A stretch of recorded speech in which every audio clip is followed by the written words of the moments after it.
सदासिन्नो सदासित् तदानीं नासिद्रजो नो व्योमा परो यत् किमावरीवः कुह कस्य शर्मन्नम्बः किमासीद्गहनं गभीरम् विश्वाचा आधी सत्य नव्हते, असत्य ही नव्हते, अंतराळ ही नव्हते, आकाश ही नव्हते. लपले काय होते, कोणी काय दडवले होते, त्यावेळी तर अटळ जलही तरी कुठे होते.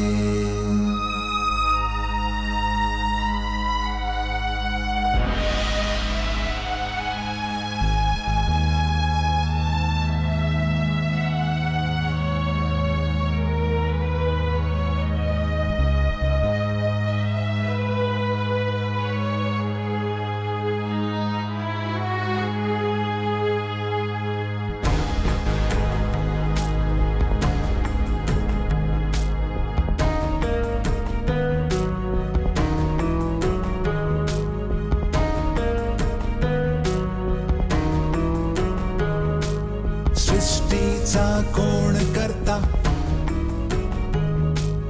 करता आहे की अकर्ता,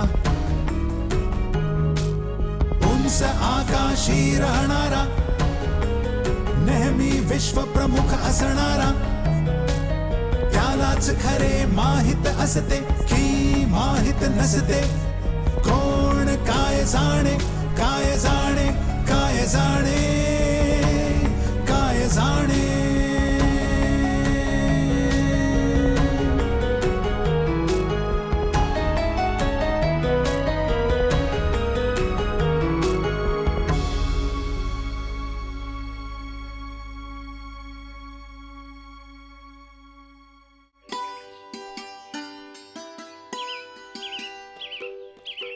आजच्या जगातील लोक स्वतःच्या निरनिराळ्या मायदेशाचा विचार मांडतात.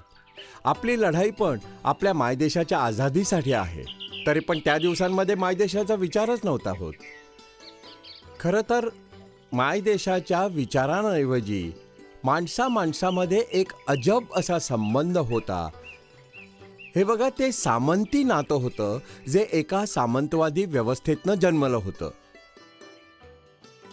पश्चिमी देशांमधला सामंतवाद रोमाच्या पतनानंतर मग जन्मला.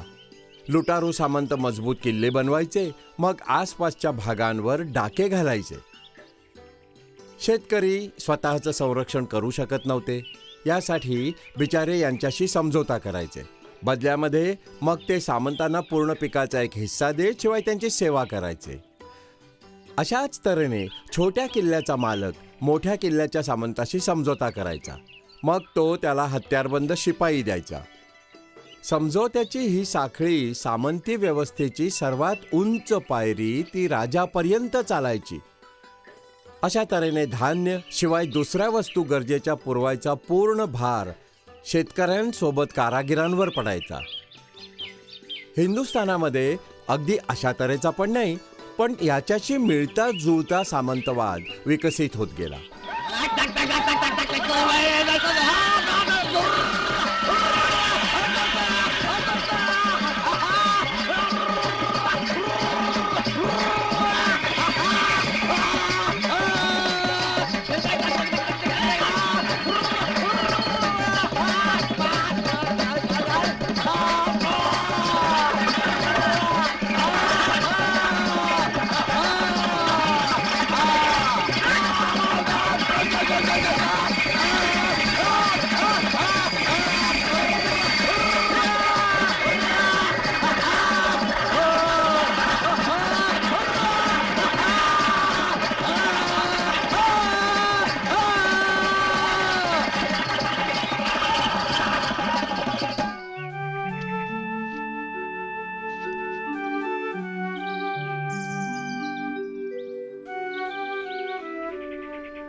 सामंती व्यवस्थेमध्ये सगळ्यात खालचा दर्जा होता शेतकरी मजुरांचा, ज्यांना वर्षभर मेहनत करावी लागायची.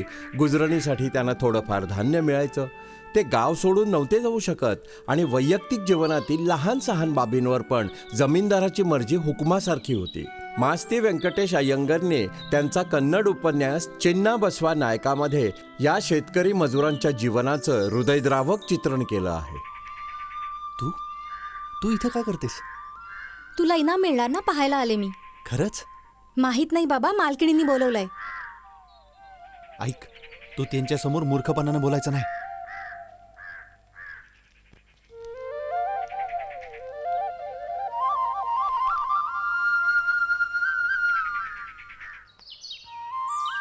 शाबास, प्रथमच पहाडी लोक शर्यतीमध्ये हरलेत. तू वस्त्यासाठी मोठी शर्यत जिंकलीस ते कळताच मला खूप खुशी हा झाली. तर तुमचा आशीर्वाद आहे अम्मा. इकडे ये बघू.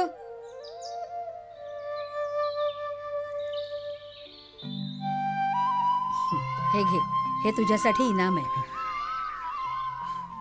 तू म्हणत असशील की मी मल्लिकेला इथे का बोलवलं. हे बघ सगुणा, मुलगा समजूतदार आहेस तू. मला असं वाटतं की तुम्ही दोघं लग्नाचा आता विचार काढून टाका डोक्यातून. मल्लिकेची सोयरीक जवराशी आधीच पक्की होऊन गेली आहे. तुला हिच्याशी लग्न नाही करता येणार. मी जवराशी लगीन नाही करणार कवाच. शुभग मूर्ख मुलगी, आपली मर्यादा विसरू नकोस तू. सगुणा, जेव्हा ही खूप छोटी होती तेव्हा मोठ्या हेगड्याने हिचं लग्न नक्की केलं होतं. आता बिचारे नाही आहेत, पण त्यांचा निर्णय मात्र आहेच. त्यांच्या जागी मी आहे. ही माझी जबाबदारी आहे की मी त्यांचा निर्णय पूर्ण करावा. शिवाय हे तुझं पण कर्तव्य आहे की तू या असमंजस मुलीला समजाव. योग्य वेळ आल्यावर मी तुझ्यासाठी योग्य मुलगी आणीन शोधून. अम्मा, जेव्हा मल्लिकेनं माझ्यासाठी लगीन करण्यासाठी मन पक्क केलंय अगदी, तेव्हा जवरासाठी दुसरी पोरगी आणखी तुम्ही काहो नाही करत? अम्मा, सरिनीचं लगीन बघा नक्की नाही झालं आहे कुणाशी, म्हणून जवराशी ती लगीन करू शकते. तुझं डोकं जागेवर आहे का? तुला सरिनीचं नक्की नाही झालं हे कोणी सांगितलं? आणि चौड्याचं काय मग? सरिनीने त्याला वचन दिलंय. शिवाय समजू मी सरिनीचा हात जवराच्या हातामध्ये सोपवला, पण चौडाला मुलगी आणायची कुठून मी? तो तुझ्यापेक्षा वयाने मोठा आहे, म्हणून त्याचं लग्न प्रथम व्हायला पाहिजे. सरिनीचा हात जवराला दे म्हणे. आणि हो, माझ्या दयाळुतेचा फायदा नका उचलू तुम्ही. तू शेतकरी मजूर सगुण, तू मी सांगितलेलं मानलं पाहिजे. मूर्खतेने विजयाची खुशी तू बर्बाद नको करूस. जा बघू.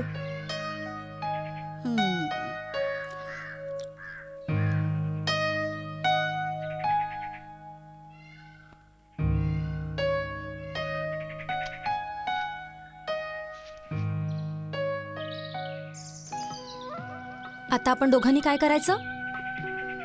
आपण त्यांच्या हुकमाच्या विरुद्ध नाही जाऊ शकत मल्लिके. खूप बहादुरी दावलीस तू मालकिनीच्या समोर. मल्लिके, मल्लिके, ह्याच्या परीस जास्त मी काय करणार सांग?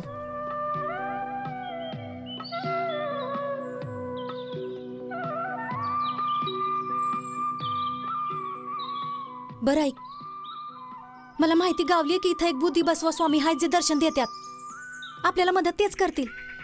पण आपल्याला का म्हणते मदत करतील? बघ, समद्याला आचार दुखीनं ते मदत करतात. कदाचित आपल्या लग्नास पण मंजुरी देतील ते. पण मालकिनीचं काय होणार? हे बघ, स्वामींनी मंजुरी दिली तर मालकीन मुळीच काय नाही म्हणू शकणार. चल जाऊया, चल. पण कुठे राहतात ते? हिप्पला पहाडीच्या खाली. ते जरूर आपल्याला मदत करतील. चल.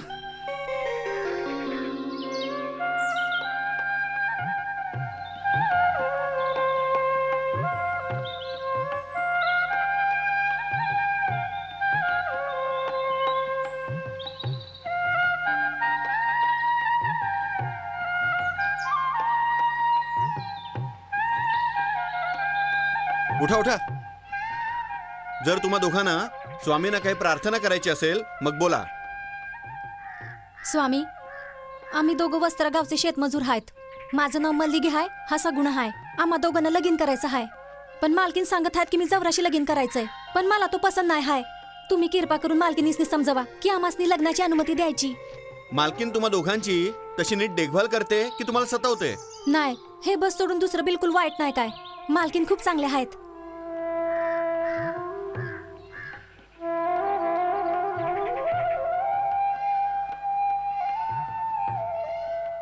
स्वामी सांगत आहेत की तुम्हा दोघांच्या मामल्यामध्ये बघा मालकिणीच कोणताच आदेश नाही देऊ शकत ते. कृषीदासांनी सुद्धा बघा त्या स्त्रीच्या आज्ञेचं पालन केलंच पाहिजे जिचं ते मीठ खात असतात. जा बघू, तुमच्या गावी परत फिरा तुम्ही. नाही, आमच्यावर दया करा स्वामी, असं म्हणायचं नाही. आम्ही दोघं जीवनभर इथं दास बनून राहायला पण तयार आहे, पण मी जवराची लगीन नाही हो करणार.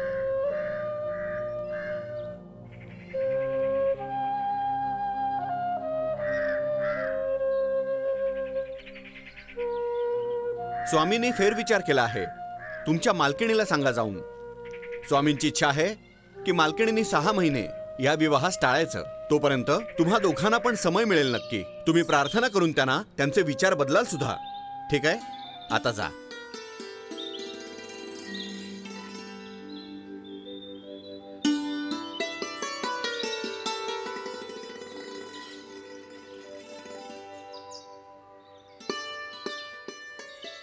आता काय आहे, तू गेली नाहीस? पुन्हा स्वामींना भेटायचं तर मी काय करू? नाही, तशा संधीची वाट पाहावी लागेल. ते इथेच कुठे भेटतील तुला. आणि ह्या जागी नाही भेटले तर हो? मग तू त्यांच्या दर्शनाचा विचार सोडून दिला पाहिजे. आणि जर जगण्या मारण्याचा प्रश्न पडला तर मग? खूपच हट्टी मुलगी आहेस तू. ऐक, बिदनूर मध्ये दुबरले पहाडच्या दुसऱ्या बाजूला बुडी बासवण्णा नावाची एक जागा आहे. तू तिथेच त्यांचं दर्शन करू शकतेस, पण तेव्हाच जेव्हा जीवन आणि मरणाचा प्रश्न असेल. ठीक आहे, आता जा. मोठी कृपा तुमची.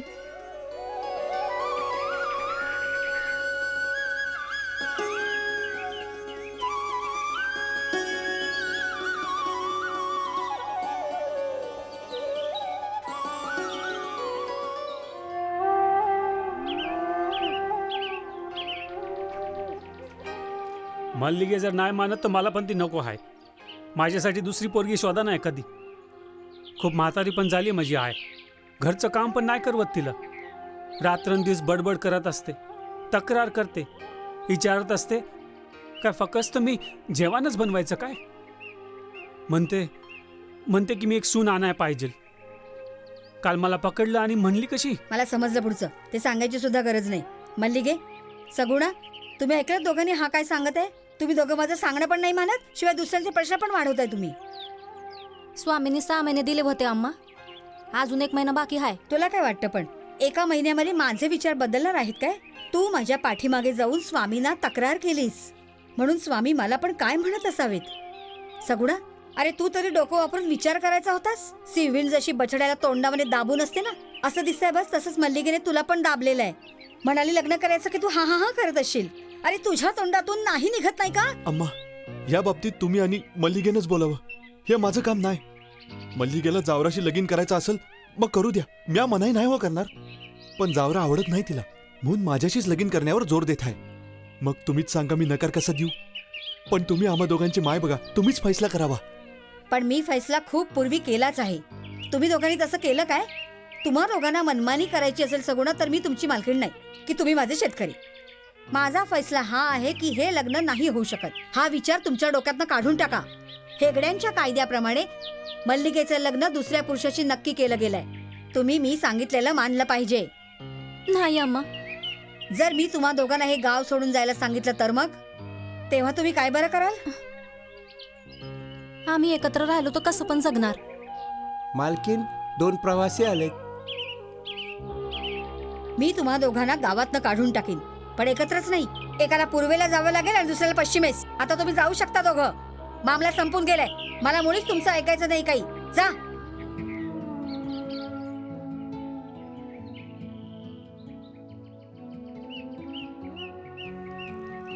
वस्त्यारामध्ये तुमचं स्वागत आहे. तर काय सेवा करू शकते मी तुमची? आम्ही दोघं विजयनगरातून आलो तिथे. एका जरुरी कामाच्यामुळे आम्हाला तुमच्या नायकांना भेटायचंय. काय आजची रात्र आम्ही वस्तारामध्ये घालवू शकतो? जरूर. मग सकाळ होण्यापूर्वीच आम्ही बिदनूरसाठी बाहेर पडू. हो, आणि आम्हाला रस्त्यात एका वाटाड्याची पण गरज पडेल. मी तुमच्यासोबत एक जाणकार देते पाठवून. सगुणा, जी मालकीण. सगुणा इकडे ये. या दोघांना बिदनूर पोहोचवण्यासाठी उजाडण्यापूर्वीपासून इथे यायचं. तुम्ही दोघं जेवून घ्या. मग मला पण ऐकायचंय विजयनगरात काय चाललंय. धन्यवाद.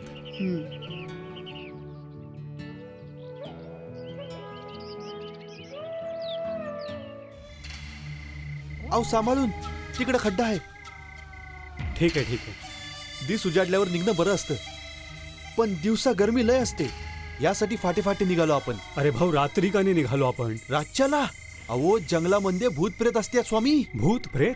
मी भूत प्रेतांना नाही घाबरत. श्रीमान असं नका म्हणू, भूता ऐकतील बघा. त्यांचे कान लय तिखट असतात. तुम्ही एका साध्या भूताला तर मशालीने घाबरवू शकता, पण मशालीला न भिणारी मशाल भूत आली तर काय करणार आहात? खूप झालं रे भाऊ. आपण असाच विचार केला तर शहरात पोचून नायकांना कसे भेटणार आहोत? अरे देवा, काय ते झालं? बघा, ते बघा तिथे. मला वाटतं मशाल भूत आहे. मी सांगितलं ना.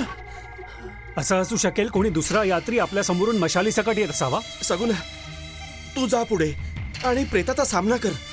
ही जागा आमच्यापेक्षा तुझ्या जास्त परिचयाची आहे. आपण बाजूला उभं राहूया आणि त्याला जायला देऊया. आपल्याला काय पण नाही करणार ते ठीक आहे. कदाचित. मला मागच राहू दे. अरे चुप बस ना तू. अरे ही मुलगी आहे एक, जी मशाली सकट आपल्या बाजूला पळत येत आहे. पोरगी वाटतंय का सापावर पाय टाकला म्या. बिलकुल गिळगिळीत होता. मी एकदम भिले माहित भिली आहे. होती म्हणे. अगं तू या स्वामीनं घाबरवलंस. जंगलामध्ये भूतासारखं फिरायचं पोरी अर्थ पण काय आहे? तुम्ही मला भूत का म्हणलात? भूत इतकी चांगली असतील तर मग तुम्हीच का नाही भूत बनत? तुझं तोंड सांभाळ, नाही तर असं आहे, मी पण तुमच्या समान जंगलात वाट चालत आहे. म्हणजे मला म्हणायचंय, मला पण तुमच्या साथीने यायचंय. हो, कुठं? शहरात? शहरात. मेहरबानी करा आणि मला पण तुमच्या संगत न्या ना. तू तुझ्या मालकिणीपासून तर नाही पळून जात आहेस? पळून का जाऊ? मी आता पळून जाणार? मला फक्त बघायचंय शहर एकदा तरी. हो, जर तू पळून जाते समजा तर खूप दूर नाही जाणार मुळीच. मालकीन तुला शोधून काढणार आणि फरफटत परत घेऊन जाईल. हिच्यावर रागव नका स्वामी. ही अतिशय साधी आहे. बस बोलायचा ढंग नाहीये तिला. बिदनूर तर बघायचा आहे हिला. नेऊया सोबत. अतिशय साधी. आपल्याला हिने घाबरवलं आणि तू हिला. जरा ऐक ना, न्यायला काय हिला? जर तू नीट वागणार असशील, पळायचा प्रयत्न पण नको, मग आमच्या सोबत येऊ शकतेस तू. तुम्हाला नाही होणार माझा त्रास. मी मुळीच गडबड नाही करणार बघा, खरंच. हा मग जाऊया, चल. उशीर पण होतोय आपल्याला. भाई चला. हा चल चल. ये.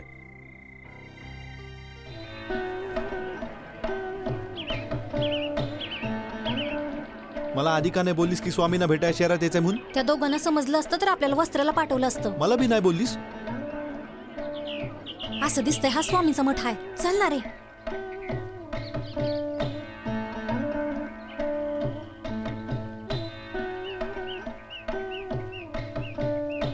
स्वामी, एक प्रार्थना आहे. वस्त्रा गावची मालकीन मला मजबूर करते की मी जवराशी लगीन करायचं म्हणून. तुम्ही 6 महिने थांबायचं हुकूम दिलता, पण मालकीन मानतच नाही. भगवंता शपथ, मला जवरा पसंत नाही हाय. मी लगीन करीन तर फक्त सगुणाशी. तुम्ही कृपा करून मालकिनीला असाच हुकूम द्या ना. मी तुमच्या पाया पडते. हो,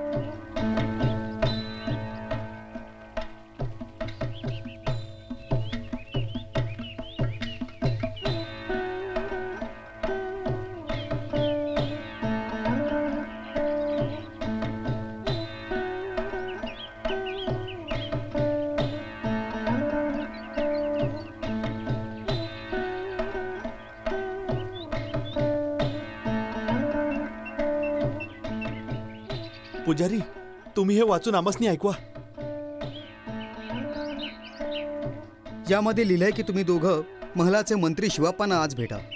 पण आमच्या प्रार्थनेचा ह्याच्याशी काय संबंध? पण यामध्ये लिहिलंय स्पष्ट हेच आहे, शिवप्पाचं घर तलावाजवळ आहे.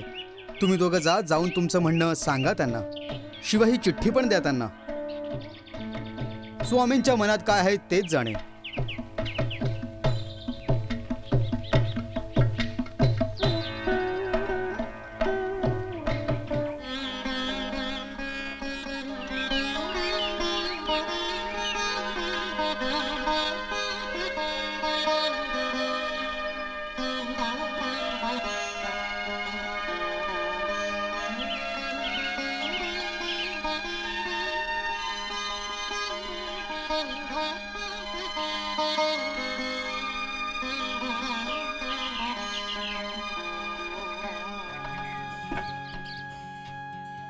काय पाहिजे तुम्हाला?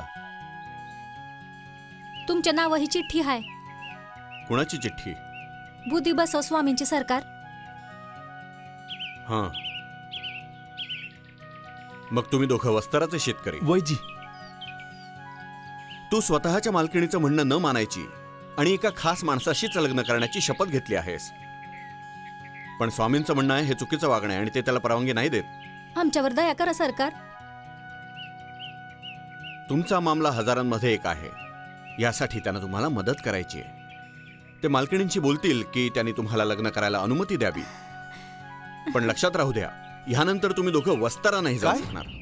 आम्ही आमच्या गावी परत नाही जायचं? आम्ही आपल्या गावी नाही तर कुठं जाणार सांगा? आमची इतकी मोठी इच्छा पुरी केल्यावर या छोट्या बाबतीत नकार भरा नाही सरकार. आम्ही दोघं लगीन करून वस्त्रामध्येच राहणार, मग जीवनभर स्वामींचं गुण गाणार. पण हुकूम न मानल्याने आणि स्वामींना अशा तऱ्हेने मध्ये आणल्यामुळे मालकीन तुमच्यावर चिडणार नाहीत काय?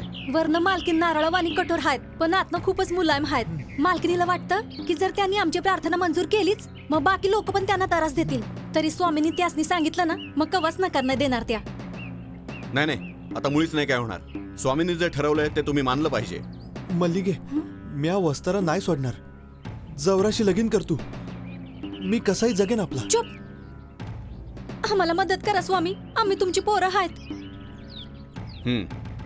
हे बघ, कदाचित नायक मध्ये आल्याने तुमची समस्या सुटेल, पण आणि तुम्हाला तुमचं म्हणणं स्वतः त्यांच्या समोर सांगावं लागेल. आमची काय हिंमत की आम्ही बघा बोलणार त्यांच्याशी. नीट ऐका आता. शहराच्या अर्धा मैल दूर राजमार्गावर एक मोठा वृक्ष आहे. सूर्योदयाच्या समयी वाट बघा तिथे. मी नायकांसोबत विजयनगरला चाललोय. बस तेव्हाच तुमची प्रार्थना त्यांच्या समोर ठेवीन मी.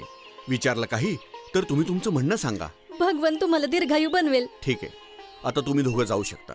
पण एक, वेळेवर यायचं तिथे आणि भलतं सलतं नाही सांगायचं. नाही नाही.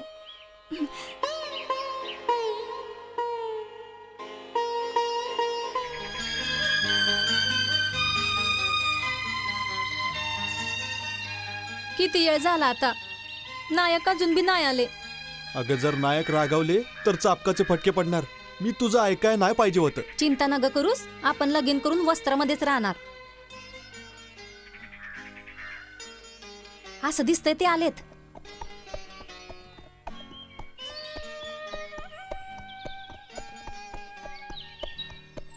हेच ते कृषीदास आहेत स्वामी, ज्यांच्याविषयी मी तुम्हाला सांगितलं होतं. काय रे, स्वतःच्या स्वामींची आज्ञा मानून विवाह का नाही करत आहेस?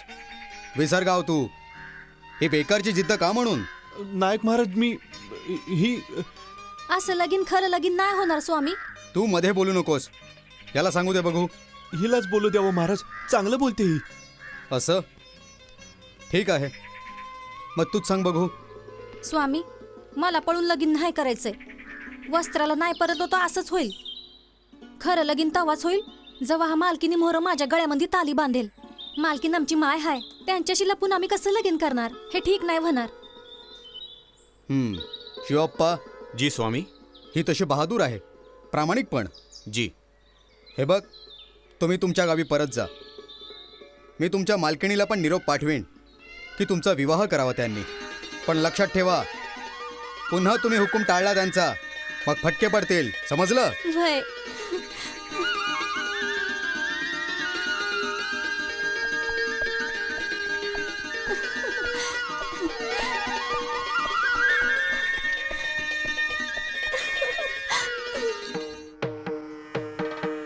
सामंती व्यवस्थेच्या दुसऱ्या टोकाला होते मोठे सामंत, जे सरळ राजाच्या अधीन होते. त्यांच्या स्वतःच्या समस्या होत्या, ज्या आपण सेलप्पा नायकाच्या बाबतीत घडलेल्या घटनांमध्ये बघू शकतो. सेलप्पा आधी कृष्णदेवरायांच्या दरबारामध्ये होते, नंतर त्यांचा भाऊ अच्युतरायाचे नायक बनले. सेलप्पा त्या ब्राह्मणांमध्ये होते ज्यांना कृष्णदेवरायाने क्षत्रिय नायकांचं बळ तोडण्यासाठी उभं केलं होतं. विजयनगर बनेपर्यंत भारतामध्ये सामंतवाद पूर्णरित्या विकसित झाला होता. याची सुरुवात गुप्त साम्राज्याच्या पतनानंतरच झाली, जेव्हा केंद्रीय राज्यांची जागा सामंती राज्यांनी घ्यायला सुरुवात केली. याचा अर्थ काय आहे सेलाप्पा? मला उत्तर हवंय. आणि तू इथे बसून काय करतोयस? उठ गादीवरनं. मी माझ्या स्वामींच्या वारसा हक्कासाठी सिंहासनाची रखवाली करतोय. वारसा हक्क? त्यांचा वारस त्यांचा पुत्र तिरुमला आहे. शिवाय तुझ्या रखवालीची इथे मुळीच गरज नाही. इथल्या प्रत्येक गोष्टीची जबाबदारी मी स्वतःच निभावू शकतो. रामराया, तू तर खूप जाणतोस सुद्धा की महाराजांनी आपला वारस आपल्या भावाला अच्युतरायास बनवला आहे. तिरुमलाला मुळीच नाही. जोपर्यंत अच्युतराय चंदेरीतनं परत नाही येत आहेत, मी देखभाल करणार. त्याने त्यांचं हे सिंहासन सुरक्षित राहील. असं तुला करण्याचा मुळीच हक्क नाहीये सेलाप्पा. चुपचाप तुझ्या सैनिकांस पण इथनं हटवतो आणि राजकोषाची जबाबदारी माझ्यावर सोपव. पण तुला काय हक्क आहे? तू बस केवळ स्वर्गीय महाराजांचा जावई आहेस. त्या बालक राजकुमार तर्फे बोलायचा तसा तुला काय हक्क आहे? मी या सिंहासनाच्या वारसाचा सल्लागार आणि मार्गदर्शकाच्या नात्याने बोलतोय सेलाप्पा. तू खोटा हक्क दाखवत आहेस. रामराया, मी तुला खूप चांगला ओळखतो. महाराजांनी जेव्हा सल्लुवा या स्वतःच्या युवराजांसाठी सल्लागार नियुक्त केला होता तेव्हा तू विष देऊन मारलं त्याला आठवतंय? हो, ते पण महाराज जिवंत असताना. जर निष्पाप राजकुमाराचा तू सल्लागार बनलास मग माहित नाही काय काय तू करशील. मी तुला इतक्या सहजरित्या नाही सोडणार सेलाप्पा. तुला माझ्या सैन्याचा मुकाबला करावा लागेल. मला इथनं हटवण्याचा बस हाच एक मार्ग आहे. तू महामूर्ख आहेस पूर्ण. ह्याने तुला मिळणार नाही काही सुद्धा. बघितलं जाईल ते. तोपर्यंत आता हे सिंहासन माझ्या संरक्षणामध्ये राहील. मी त्या लोकांचा आभारी आहे खूप, ज्यांनी माझ्यावर भरोसा दाखवला आहे, प्रामाणिकपणा दाखवला. आणि अशा लोकांमध्ये माझ्या पत्नीचा भाऊ पेद्दा तिरुमला आणि चिन्ना तिरुमला आहेत, जे मला अतिशय प्रिय पण आहेत. आणि सेलाप्पा नायक, ज्याने साहसासकट स्वतःचं कर्तव्य पूर्ण केलं. हे घ्या सेलप्पा, माझ्यातर्फे तुला एक निशाणी. इतकंच नाही, माझ्या गैरउपस्थितीमध्ये तू शासनाचं काम पण बखूबी सांभाळलं आहेस. मी म्हणेन तू हे काम चालू ठेवावंस. स्वामी, तुमच्या सेवेमध्ये बस मला इज्जतच मिळणार. बहुतेक सेलाप्पांना चोलमंडलला जायचंय. म्हणजे बघा, ते नायक तिथले. कदाचित त्यांना त्यांचा परिवार शिवाय स्वामी भक्त दासदासींमध्ये राहणं जास्त पसंत असेल. काय तुला सुद्धा असं वाटतं? पण सेलप्पा, मी बस प्रस्ताव ठेवला आहे. तुला हवं तर तू नामंजूर पण करू शकतोस. तर इतकं जरूर मानतो मी की विजयनगरामध्ये राहून तू आम्हाला खूप उपयोगी पडू शकतोस. तुमचा प्रस्ताव मला मंजूर आहे. मला इथे राहिल्याने फारच खुशी होईल. मी माझ्या परिवारास पण ह्या बाबतीत आत्ताच कळवतो. ठीक आहे, मग हेच ठरलं तर. धन्यवाद. धन्यवाद स्वामी.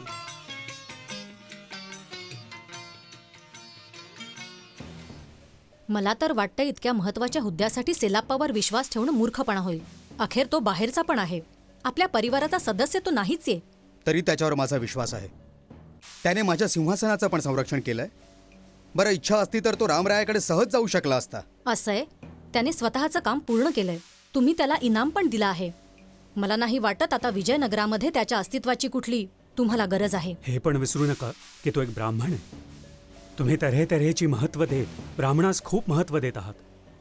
नंतर उद्या ते जास्त मागायला लागतील. म्हणून प्रामाणिकपणासाठी त्याच्या आभाराच्या जागी या बाबतीत ध्यान देणं जास्त जरुरी आहे. तुझं खरं आहे अगदी पेद्दा, पण हे मात्र तू मानतोसच की तो एक कामाचा माणूस आहे, शिवाय लायक पण आहे. स्वामी, तुमच्या मदतीसाठी मी आणि माझा भाऊ आहेच इथे. सेलाप्पाची तुम्हाला काय पण गरज आहे. जर तो इथे राहीलच मग त्याचे सैनिक पण राहतील. मग आपणा सर्वांची एक सतत चिंता बनतील. आपल्याला जर रामरायाच्या मदतीची गरज असेल तेव्हा पण सेलाप्पानं इथे राहणं चांगलं नाही होणार. रामराया हे कधीच मंजूर नाही करणार. तू हे खरं सांगतोस. आपल्याला रामरायाची तर साथ घ्यावीच लागेल. हो, त्याचा विरोध मला खूप महाग पडेल. विजापूरचा आदिलशहा पण प्रतीक्षाच करत आहे संधीची की केव्हा कमजोर विजयनगरावर धावा बोलायचा. पण मी सेलप्पाला काय उत्तर देऊ आता? मी प्रत्यक्ष त्याला जबाबदारीचा हुद्दा झोपवला. इतक्या लगेच परत घ्यायचा म्हणजे मोठ्या शर्मेची बाब होईल. हे तुम्ही माझ्यावर सोडा आता. तुम्ही फक्तच त्याला भेटायला नकार देत जा. ठीक आहे, मला वाटतं तो ह्याचं जास्त वाईट नाही म्हणणार. तो विजयनगरपेक्षा चोलामंडलमध्येच जास्त चैनीत राहील. तू त्याला सांग बघू की माझी इच्छा आहे की त्याने चोलामंडलमला परत जावं.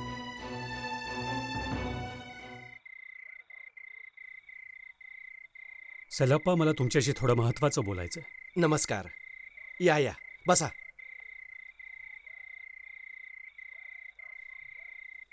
घ्यावं. नाही, धन्यवाद. फार मेहनत करताय तुम्ही. खरं आहे. स्वामींनी जो माझ्यावर भरवसा केला आहे तो निभावायचा प्रयत्न करतोय. सांगा, काय बरं आहे?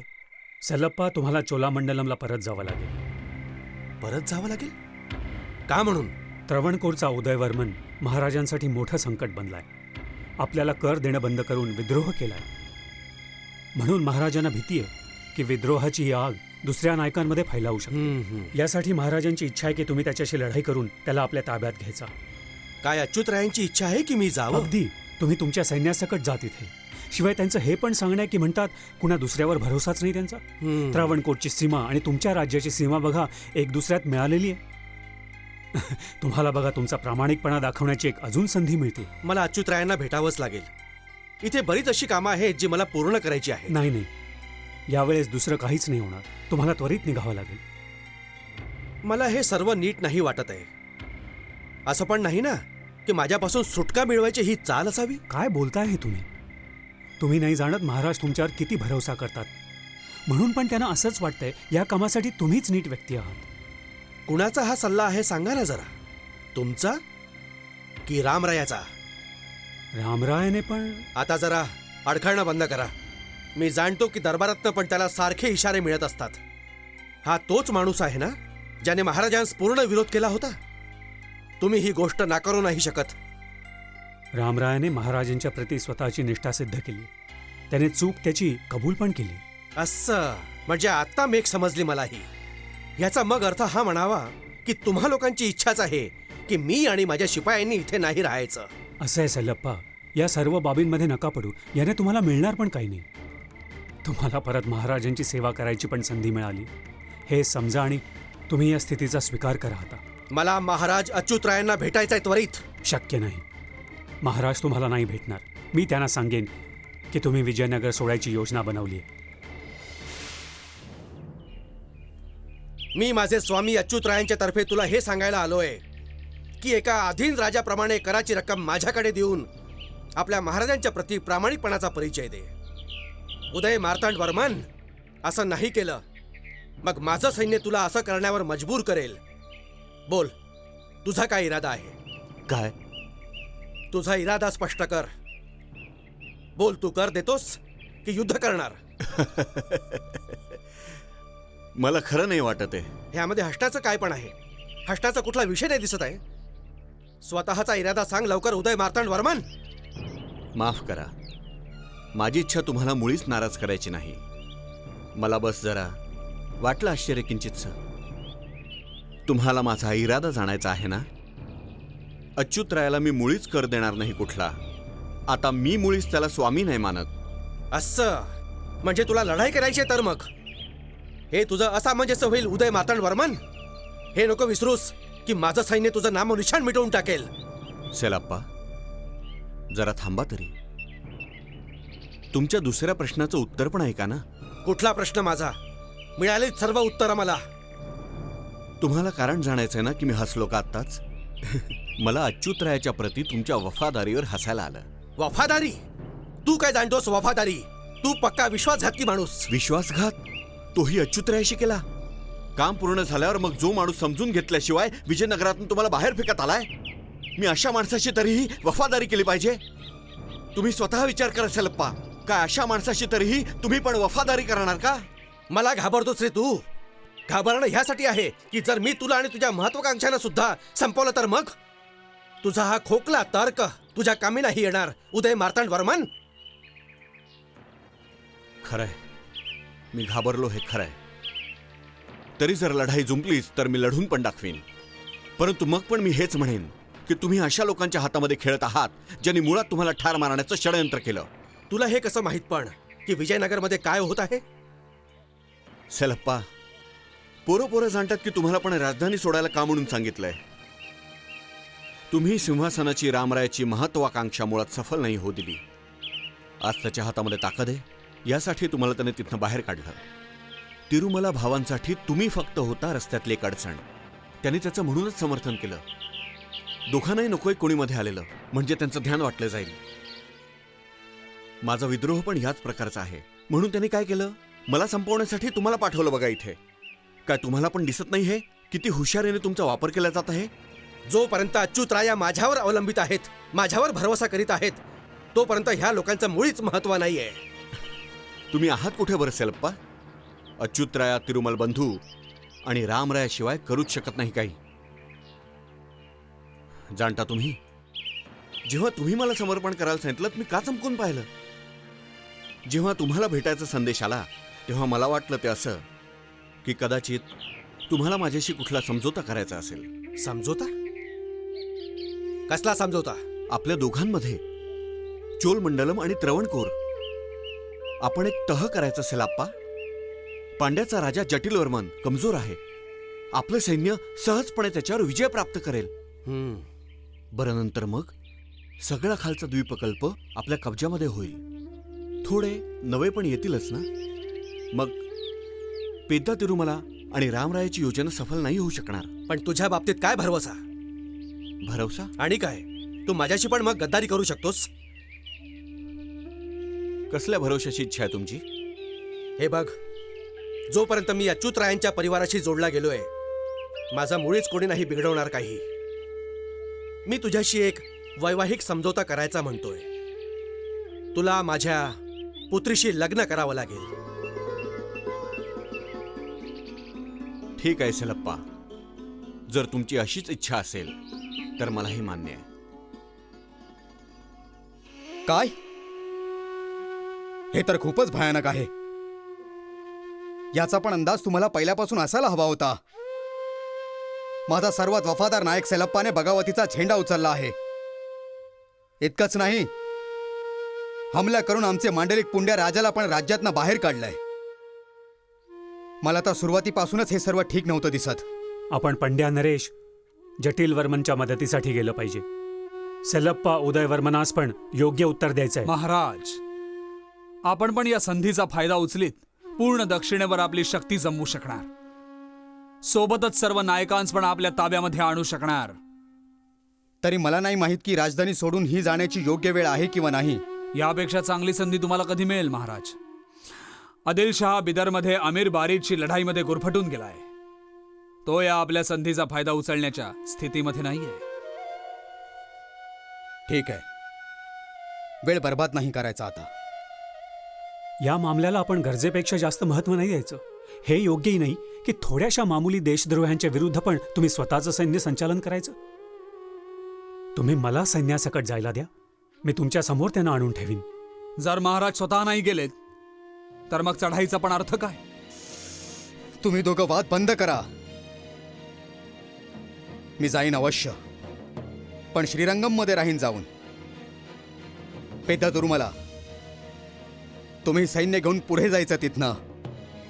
मग सेलप्पा उदय मार्तंड वर्मन दोघांना माझ्यासमोर जिवंत पकडून आणलं जावं. मग मी ठरवीन सर्व त्यांचं काय करायचं ते.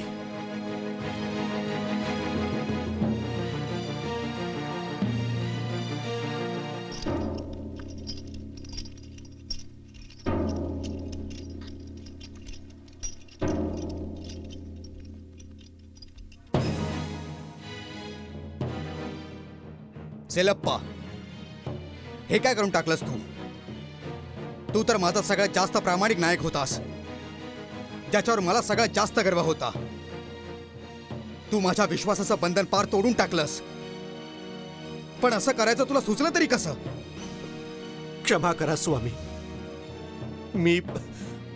मला चुकीची वागणूक दिली गेली. तू जाणतोस उदयवर्मनला काय वागणूक दिली गेली आहे? मी त्याला सजा दिली आहे, कठोर सजा. तू बोल बघू, तुझ्याशी काय व्यवहार करायचा आता? महाराज, हा गद्दार आहे, याला मृत्यूची सजा मिळाली पाहिजे. स्वामी, मी तुम्हाला काय बरं सांगू? मी बस केवळ प्रार्थनाच करू शकतो की मला सजा देण्यापूर्वी जरा विचार करा. याच्यापूर्वी मी केव्हाच तुमचा विश्वास नाही तोडला. स्मृती आहे त्याची, यासाठीच तुझं जीवन नाही घेत हिसकावून. महाराज हा दुश्मन आहे, याला जिवंत सोडणं खरं नाही. बस, आता हे खूप झालं. सेलप्पा, तू जाऊ शकतोस, पण हेही ऐक, तुझे क्षेत्राचे सगळे अधिकार तुझ्याकडनं परत घेतले जातील. तुला विजयनगरमध्ये येण्याचा अधिकार पण नाही मिळणार. तुझ्या आवश्यकता पूर्ण करण्यासाठी तुला थोडे गाव दिले जातील. काय? माझा हुद्दा इतका छोटा केला जाईल आता? स्वामी, तुम्ही मला गावामध्ये जाऊन धान्य मोजण्यामध्ये मजबूर कराल? करणार, ज्याने तुझ्या नेहमी लक्षात राहील की विश्वासाचं बंधन तोडणं किती घातक असतं ते.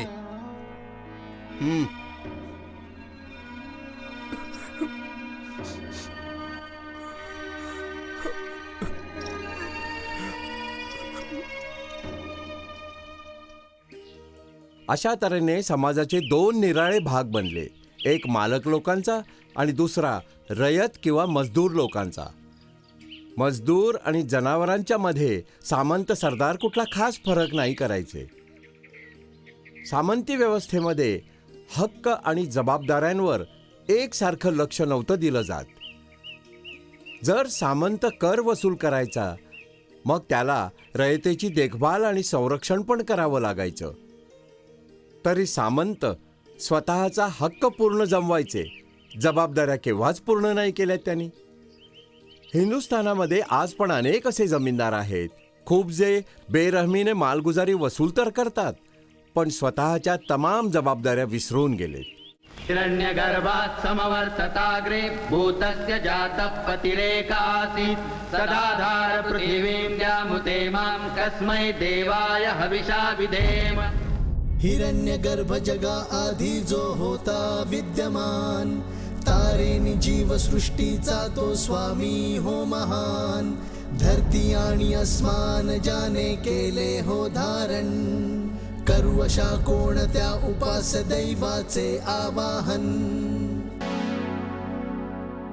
ज्या तत्वामुळे तेजोमय हे अंबर, पृथ्वी हिरवीगार आणि स्थापित सुंदर. रविनी स्वर्ग झाले अंतराळी सुस्थिर, करू अशा कोणत्या उपास दैवाचे आवाहन. गर्भात अग्नीच्या कारण निर्मित करून रण, वरती खाली सगळीकडे जल होते व्यापून.